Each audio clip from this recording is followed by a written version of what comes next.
Hi everyone, Peter Liciaga here, and I thought that I would go live and share something that I put into my journal this morning that really I think it'll be a great lesson for our instructors in training at Donato Karate Center that I'll probably share with them more specifically later on today, between today and tomorrow over the next couple of days. But I thought I wanted to share it here also publicly on my Facebook page, so that some of you that are out there that are leaders or in positions of leadership or being role models, that you guys can take these lessons. I think they're applicable everywhere and to anyone that's striving to be the best leader that they can be, the best example that they can be, whether you are a teacher, a community leader, or a parent. But this morning, after I had my meeting, I had a mentoring meeting this morning and did some notes. I was thinking on this idea of trustworthiness. And my mentor has been talking to me about building that, not only within my family, but within my teams and my peers, with our students, and also with the community. And so today I wrote down 12 different things that I can do to really to build my trust in those when I meet them, what I can do, things that I can do. And I chose three of them that I chose out of the 12 that I wanted to share with you very quickly today. And of course, right after this, I'm going to get to work and start working my day. But let me share that with you. I hope you don't mind. And out of the 12, the first one, my number one. Now, this is not really in order of importance. However, they could be. But this is for me today. What I put as number one is practicing authentic listening. As a teacher, a lot of times I'll have students that come on the floor, and we teach as young as 4 years old at Donato Karate Center, and I've taught as young as 2. Can you imagine that?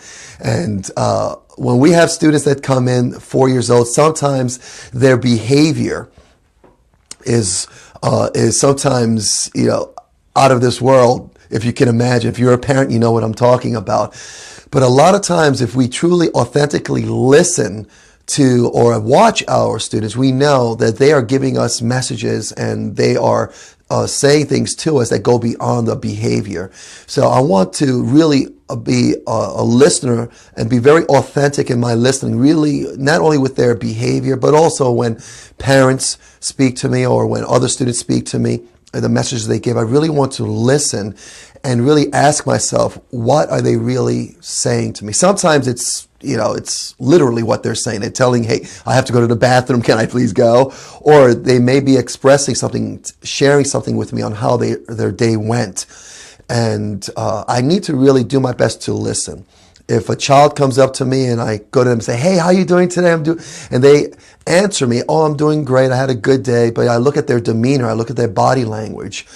I'll really listen to what they're saying and really listen to what their body is telling me. And that really gives me some insight to how they're really feeling.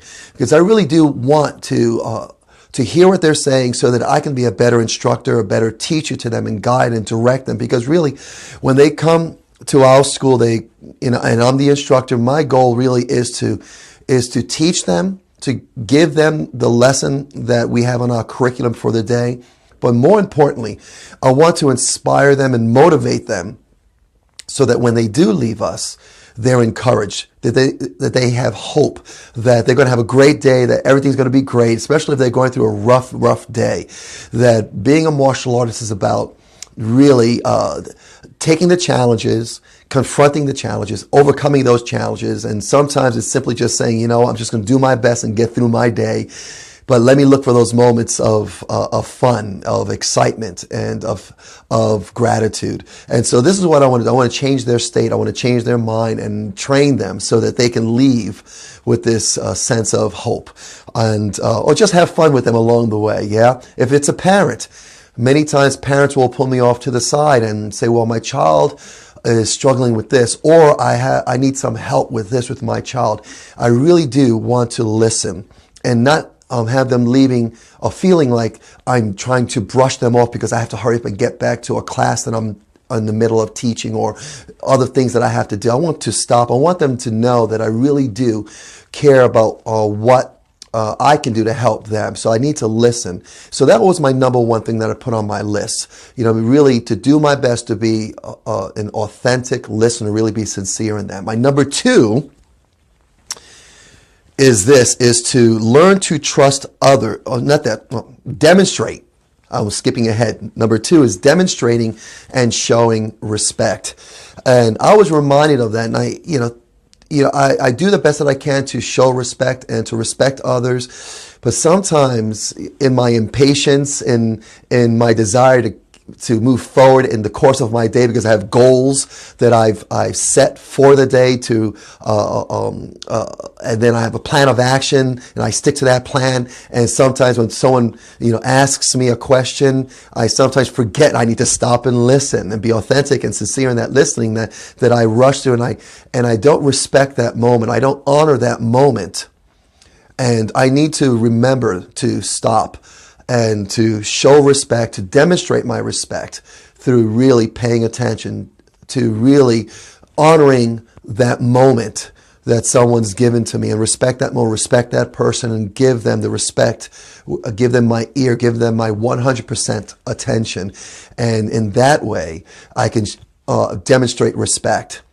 And when I do get upset, to make sure that I remember not to focus on the behavior, but to focus on what I can do to help in a very respectful way that student as they go through whatever they're going through in their lives. So I just need to make sure for myself to demonstrate respect, and do that through considering others as valuable, even more valuable than I am.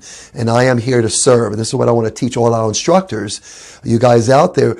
We're here to serve our community, to serve our parents, to serve our students.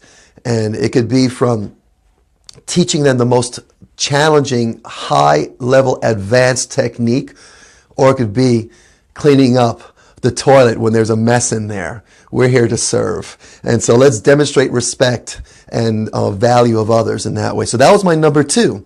My number three is learn to trust others by demonstrating my ability to delegate and give others responsibilities. This way they have a chance to grow, and that they have a chance to show their ability to be dependable and responsible. And then also to be willing to aid them, guide them, and to support them when they make mistakes. And that's a big one for me.